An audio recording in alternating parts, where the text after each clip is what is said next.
Good morning and a very warm welcome. You're watching Janata Television and this is the English Bulletin with me, Sushant. The top stories first. Dissident faction of NCP to hold mass gathering in Bagmati province today. Objective of the meeting is to give orientation to party activists. Winter session of National Assembly termed as unproductive. Analysts say it only increased expenses from state coffers. Ganga Maya still seeking elusive justice, stages hunger strike for 9 years.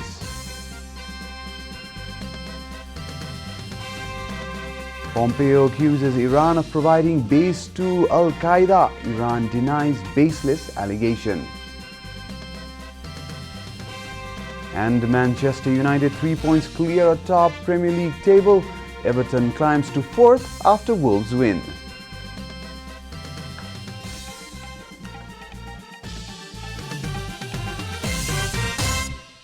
And now the news in detail. The Hal Nepal faction of Nepal Communist Party has called a mass gathering of party activists in Bagmati province today. The dissident faction of the ruling party decided to call the mass gathering as part of its second phase of protest against the government. The Dahal Nepal faction has been protesting against the government's decision to dissolve the House of Representatives. The disgruntled leaders had held mass gathering of party activists in Province 2, Gandaki Province and Karnali Province yesterday. The objective of the mass gathering is to inform the activists about the dissolution of lower house so that they can disseminate the information to the people, informed NCP leader Pampa Bhushal, coordinator of the Central Struggle Committee. The NCP has announced a second phase of protest till February 5th. The winter session of National Assembly that concluded recently failed to achieve anything significant. Analysts say the 7th session was highly unproductive. Only 4 meetings were held during the 7th session of Parliament held from January 1st to 10th. The latest session of Upper House was the shortest in the parliamentary history of Nepal. The winter session of Parliament only increased the expenses of the state coffers. The Parliament Secretariat informed that the government had to incur around 800,000 rupees for the lawmakers' allowance, security arrangement and safety measures for the health during each of the 4 meetings. Altogether, 3.2 million was spent from the state treasury for a winter session of the Upper House, which could not review the works done by the parliamentary committees throughout the year. The government presented ordinances to the Upper House, but the National Assembly members could not hold any discussions regarding the ordinances issued by the government while the lower house was dissolved. संघीय संसद राष्ट्रिय सभाको 7औं अधिवेशनको पहिलो बैठक मिति 2077 साल पौष 17 गते शुक्रबार अपराह्न 4 बजे प्रारम्भ भई 2077 साल पौष 26 गते आइतबारसम्म जम्मा 10 दिन चालू रह्यो। यस अवधिमा बैठक बसेका 4 दिनहरूमा 4 वटा बैठक बसी 7 घण्टा 5 मिनेट सभाको काममा व्यतीत भयो। The main opposition party has accused the government of abruptly ending the National Assembly session as it could not cope with the barrage of criticism it had to face. सरकारलाई कस्तो भयो भन्दाखेरि हामी त अल्पमतमा गयो हैन। नेकपा विभाजित भएपछि सरकारले के देख्यो, एक त सरकार नीतिगत रूपमै प्रतिपक्षीहरूको आलोचना सहन नसक्ने प्रवृत्तिको सरकार। Even the leaders of the ruling party said that the Upper House meeting did not have any significance except fulfilling formality. यो उपलब्धि भएन यसपालि, खाली अलिकति मुखको तितो फालियो। प्रतिनिधि सभा विघटन गरेकोमा पक्ष र विपक्षमा त्यहाँ कुरा भयो, त्यसबाहेक अन्य काम केही भएन। The President prorogued the winter session of Upper House on January 10th upon the recommendation of an emergency meeting of the Cabinet. The representatives of the civil protest formed against the dissolution of the House of Representatives have started a symbolic protest with display of arts. Citizens leaders held a protest rally at National Assembly on Tuesday against the dissolution of the House of Representatives. After the dissolution of the House, by Prime Minister KP Sharma Oli, a massive civil movement started against it, and the anti-regression art has also been displayed in the House of Representatives. Chandreswar Shrestha, President of Nepal Bar Association, accused Prime Minister Oli of creating a serious crisis in the country by dissolving the House. After the dissolution of the House of Representatives, various civil activists have been protesting by forming a 54-member civil movement. Coronavirus has claimed 5 more lives in the country, taking the death toll to 1,932. Meanwhile, the government yesterday confirmed 430 new cases of coronavirus across the country. Following the latest round of tests, the total cases of coronavirus in the country has climbed to 265,698, while the number of active cases has dropped to 5,508. According to Ministry of Health and Population, altogether 259,358 infected persons have recovered from the disease in the country so far. Nepal is currently among the top 42 countries that has been most affected by the pandemic. The USA tops the list with 23.36 million confirmed cases, followed by India with 10.49 million cases. Coronavirus has infected more than 91.9 million people across the world and claimed 1.96 million lives. It has been 9 years since Ganga Maya, the mother of the deceased Krishna Prasad Adhikari, has been on a hunger strike demanding justice. In those 9 years, she has lost her husband and now is also losing her health condition. This is the 12th time she has gone on hunger strike, demanding to bring her son Krishna Prasad Adhikari's killer to justice.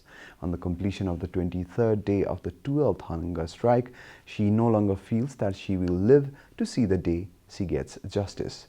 Her health condition has deteriorated to a point where she cannot drink water and the body veins do not absorb the medically injected saline water. Her son was found dead after being kidnapped in 2005 when he was 16 years old. The parents had categorically accused 13 different individuals for the death of their child, and the case against the accused was also filed in the Chitwan District Court. But the accused were never booked, while the victim's father, Nanda Prasad, lost his life after 334 days into the hunger strike. While his dead body still remains in the TU Teaching Hospital, the accused, under political protection, roam freely. Voices are also being raised that this incident should be resolved through the Truth and Reconciliation Commission as a conflict-era issue. However, Ganga Maya claims Krishna Prasad Adhikari was not involved in any conflict-related issue and was killed due to a personal grudge. The then CPN Maoist had taken the responsibility of the killing. And now the news from the economic front.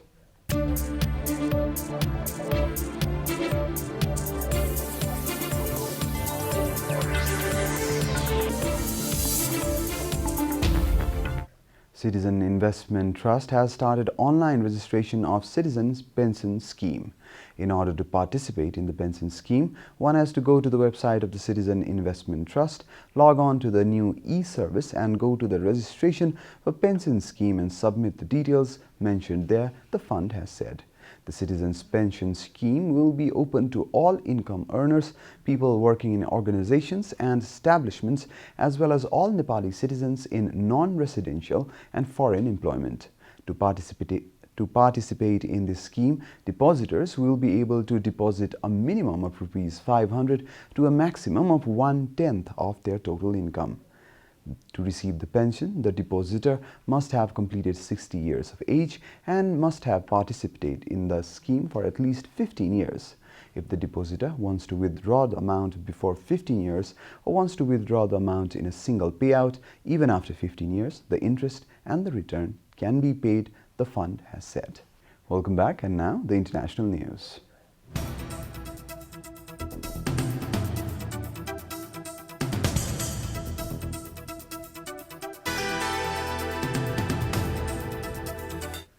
U.S. Secretary of State Mike Pompeo said yesterday, without providing hard evidence, that Al-Qaeda had established a new home base in Iran.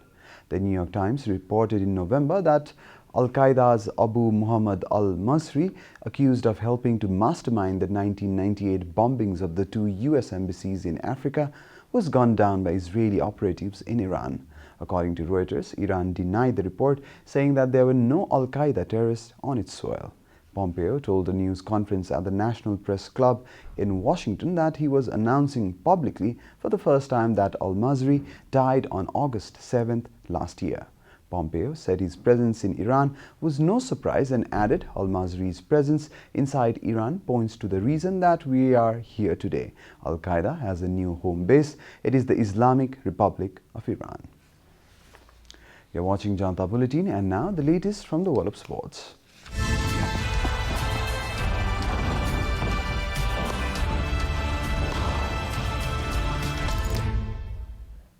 Paul Pogba's splendid strike at Turf Moor gave Manchester United all 3 points as they leapfrog Liverpool into the top of the table.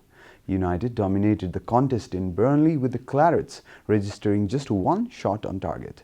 United were struggling to make a breakthrough until Marcus Rashford picked out Paul Pogba with an excellent cross at the edge of the box.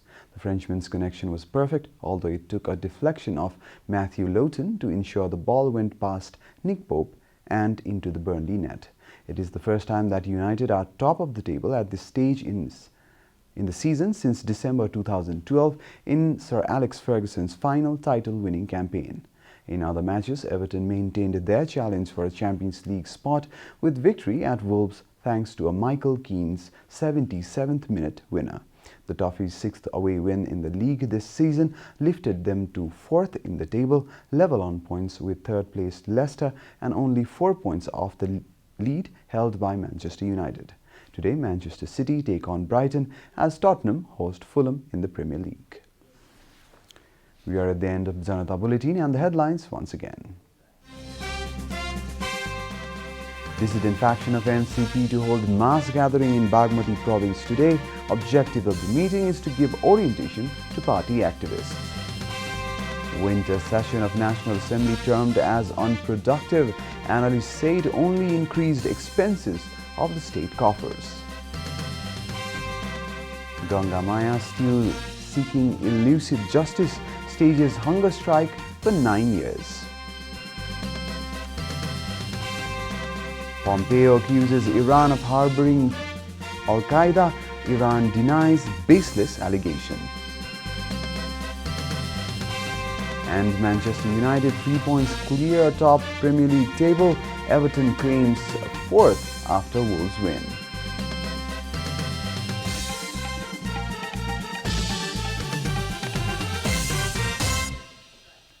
And that's all from the English News Desk for today. You can follow Janata Television and our programs on various social media platforms, including on our website, janatasamachar.com.